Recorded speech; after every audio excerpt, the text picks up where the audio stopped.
Aftershocks continue to rock Southern California after the 6.4 earthquake slammed Ridgecrest. Hello, I'm Sarah Donchi. And I'm Juan Fernandez. This is KCAL 9 News at 8, and we're also streaming live on CBSN Los Angeles.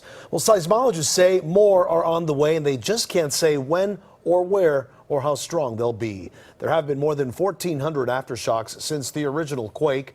The largest was magnitude 5.4 that hit around 4:07 this morning, centered almost 10 miles west of Sears Valley. Caltech seismologists have now confirmed yesterday's biggest quake shook along two fault lines. They say there's about a 6% chance of a 6.0 or larger earthquake rocking that same area. For now, it's time for people who suffered serious damage to start picking up the pieces. KCAL 9's Nicole Comstock has more from Ridgecrest. This mobile home you see behind us here is one of several in this community that are now red tagged and unsafe for people to live in.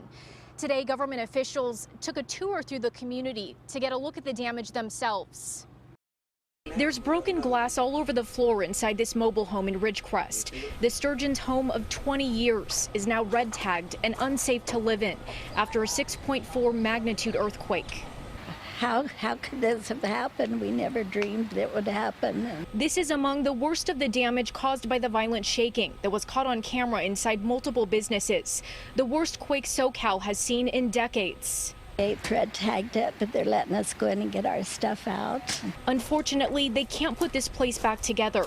Oh, that one goes here. But some businesses can. We'll be able to open the library. Pretty much every book inside the Ridgecrest library was thrown to the ground, but volunteers spent their day picking them back up.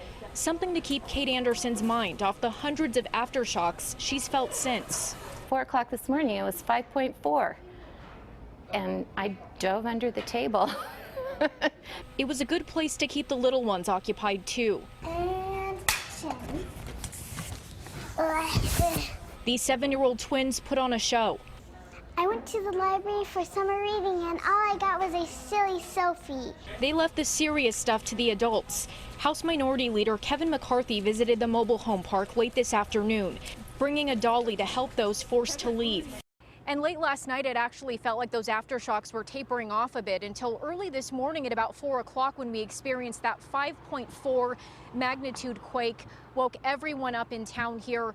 There's definitely a little bit more anxiety in the air after that. For now, reporting from Ridgecrest, Nicole Comstock, KCAL 9 News.